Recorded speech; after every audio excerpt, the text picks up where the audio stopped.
welcome to another edition of Davis Dynamics.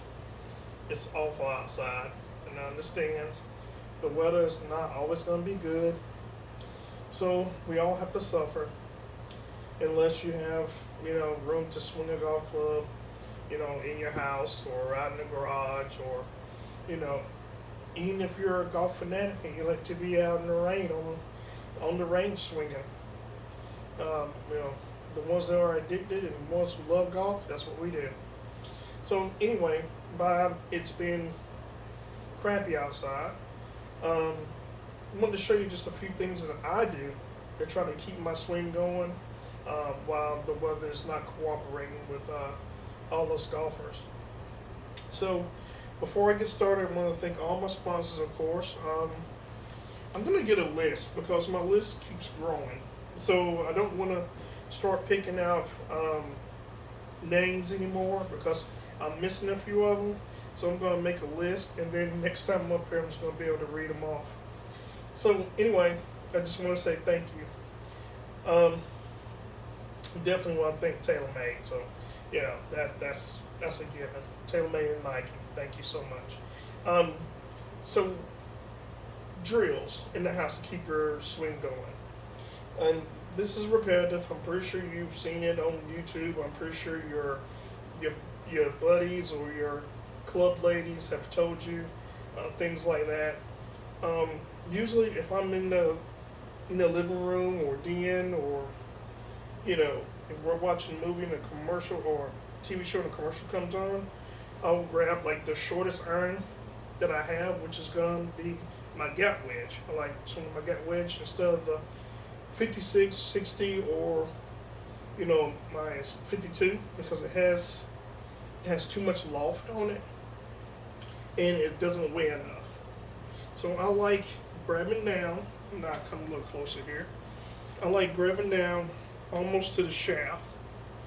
Just keep my hands just slightly on the bottom of the grip, and then grab the shaft with my right hand. Back up just a little bit. I want to try to give you a different perspective down the line, okay? So basically what I do is I hold it hip height, right by my midsection basically, and I just start turning. Turning. I want to know how my actual body feels. I'm going to back up real quick. Here, I want the toe up, straight up, pointing to the sky here. So I'm going to start turning.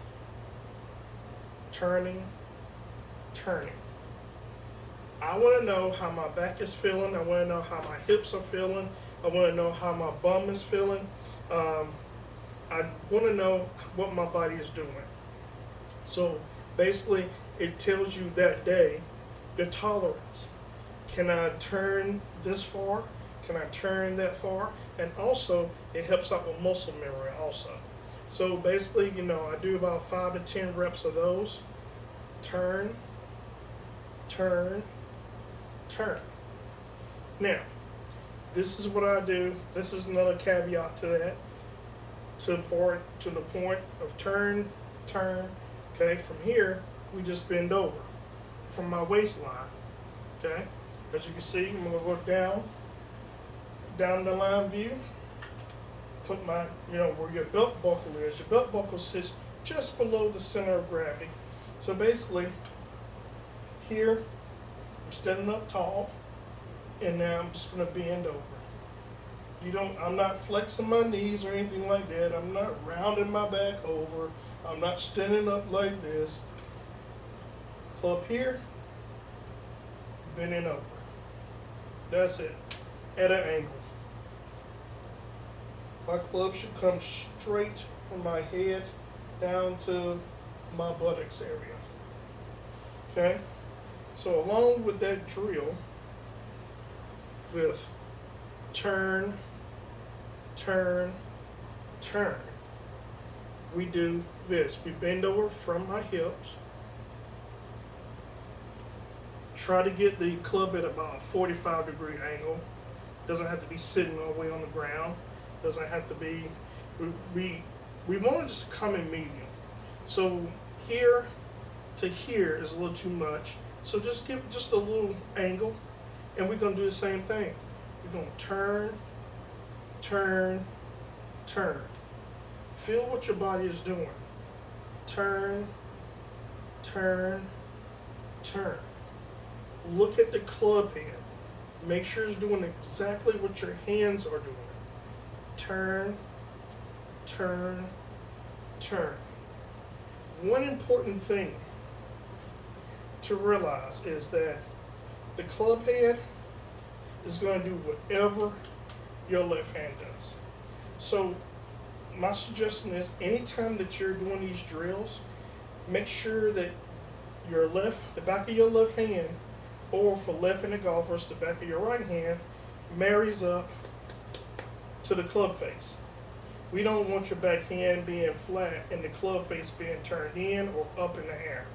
We want this club head to marry up with the back of our left hand, or vice versa for left-hand golfers. So we go back into our drill. We make sure our left hand marries up, squares up with the club face. We turn, turn, turn. After that, if you have the little wiffle balls in your house, I know they make the wiffle balls, they make the little rubber ones. Styrofoam, I have 3, but I'm always chipping at my dogs or anything like that, so they like that. So,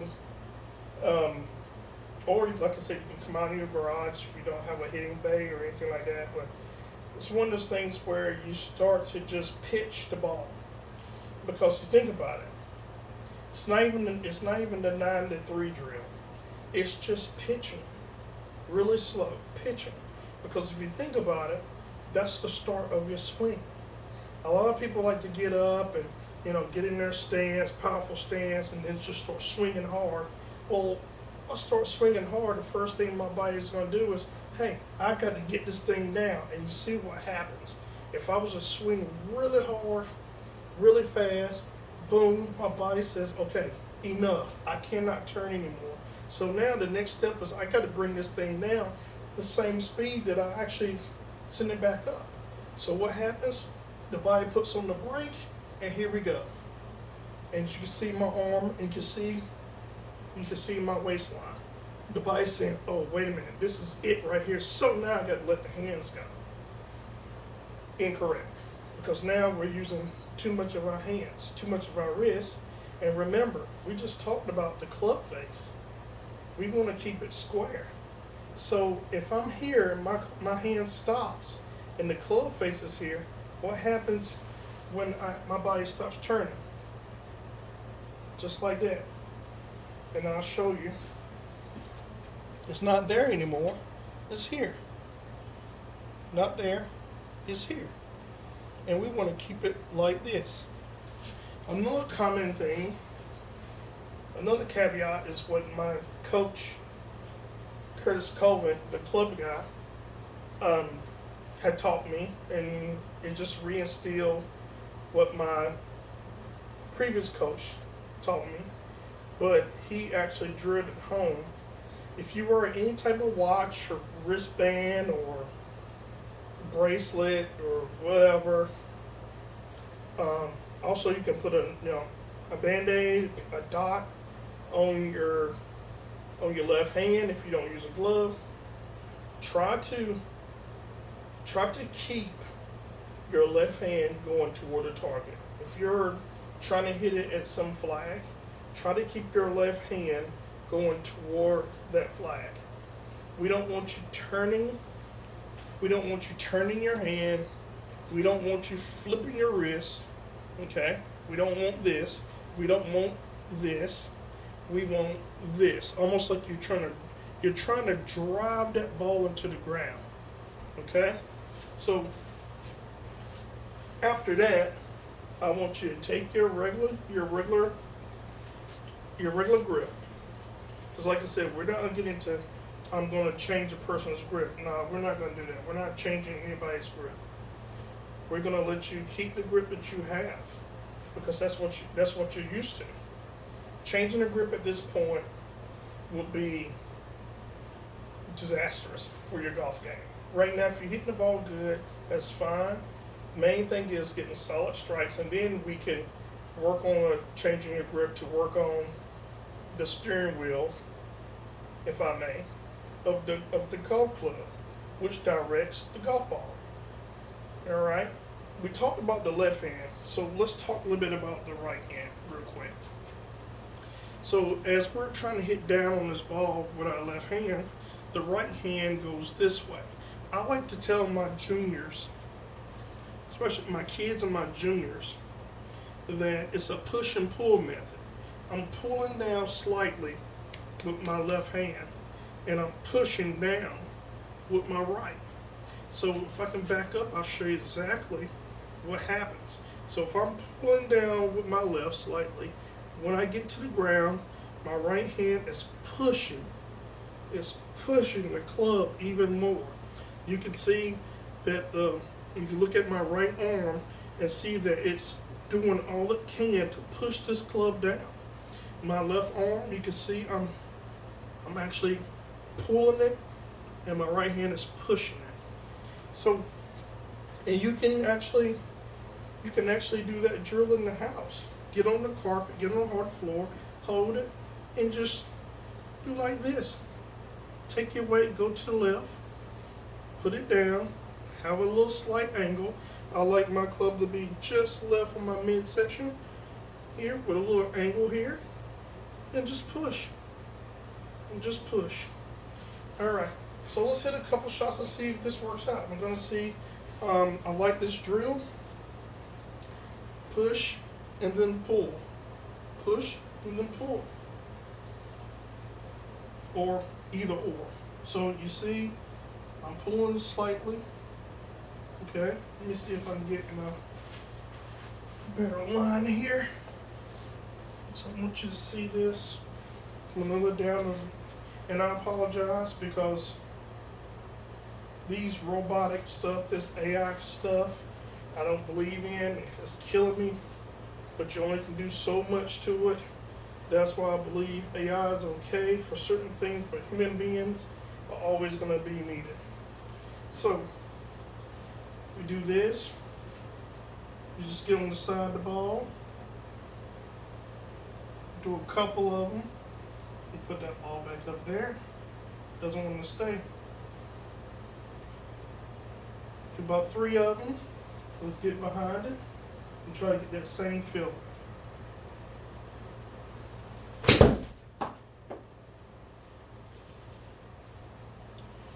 Here in the lab is one, and this is what I call my lab. Of course, I got a bigger lab being built in the backyard. So that's when anyone can come out and take lessons, driver, everything. It's massive. So we've been working on this thing, me and my wife, and now my cousin's coming in, and we've been working on this thing but it's almost complete. So we'll be able to work on driver, irons, even have a putting stage. So we're getting ready to do serious competition with all these golf companies around here. So I do master fitter, so I do fittings also, so we can do fittings, all this stuff. So like I said, we're generating a lot of clients, a lot of students, and we're gonna keep getting bigger and better. So once again, let's get this drill again, and I promise you, if you do it enough, your body is gonna be muscle memory. And like I said, I wanted to get down the line view because I know a lot of times I'm from my angle, but you see this, push and pull, push and pull.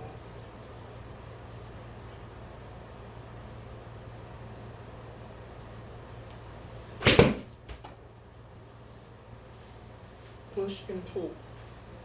It doesn't take a lot. It doesn't take a lot at all. Now, like I said, if you're in your home and you have one of those wiffle balls and you don't have a place to hit golf balls, more into a net, simulator, mat, you can, like I said, the smaller clubs, get you a small club and just start pitching. It does the same thing. Now, I wouldn't say do it on the hardwood floor, but find you some carpet if you have carpet, or you can buy you one of the mats here, the hitting mats, and just do the same thing. Choke down on it, all the way down close to the iron shaft. See that? Pull, push, push, pull, and it doesn't have to be hard. Here. Now, that result, don't worry about results right now, because they're going to come. That's one of those things, and I'm not going to tell you it's easy. You can see that it's not an easy drill. But if golf was easy, everybody would be dominating it. Everybody would be teaching it. Everybody would be playing. So it's not an easy drill. Don't be so result oriented. That's one of the things that I tell my students all the time. They want to come out and they want to hit straight balls. They want to hit it a long way. They don't want curvature.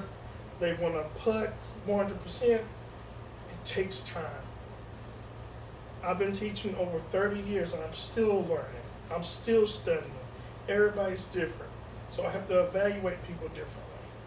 So what I can tell you is, when it's bad weather like this, choke down to the grip,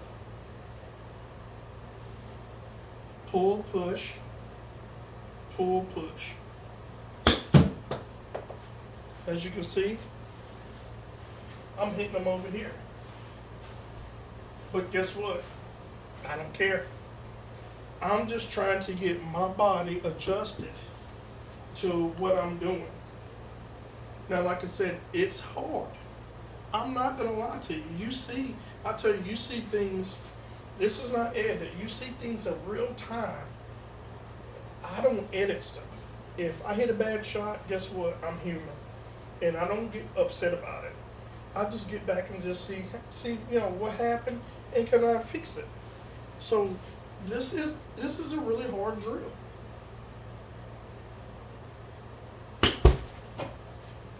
Got it that time. What did I do? All I did was just try to figure out what I was doing the first time. And then what did I do? I just tried to change it up a little bit. Problem solving. Just don't get frustrated. This game is frustrating enough.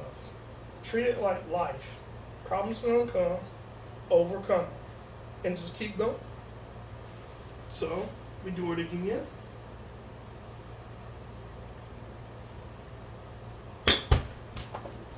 There we go. That's two more. So, let's end it with this. Just take your time. Don't be so result oriented. And I guarantee you're going to get better at this game. So thanks for tuning in to Davis Dynamics. I know this was a short excerpt. Like I said, you see things in real time, and for me, that's a great thing because guess what? We are human. We're not going to hit good shots all the time. And it lets you know that instructors, coaches, we're all the same. We're the same as you. Except for the thing is, we just studied more. We've played more. We've taught more. But we're just an average golfer. And just like on the golfers on TV, they're average golfers too. So please, when you see someone hit a good shot, don't be in awe. You can say, oh wow, that was a great shot. Guess what? I can do the same thing as long as I work hard enough. Okay? So thank you for tuning in to Davis Dynamics. Like I said, if you need help with anything, please go see your PGA Pro, go see your club pro, go see a golf instructor. Or you can always come see Davis Dynamics. I'm here for you all the time. So just, search your soul. See how much do you want to play this game. You want to get better, or you just want to play leisurely. But even if you want to play leisurely, you want to play a good game. So anyway, thanks again for tuning in. And like I said, we're here for you. All right. We're going to hit one more here. This time we're going to see if we can hit a good one. Let's see.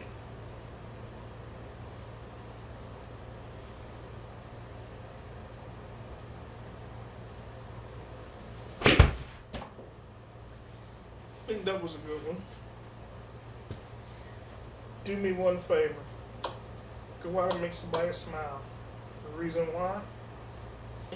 It doesn't cost you a thing. We'll see you later.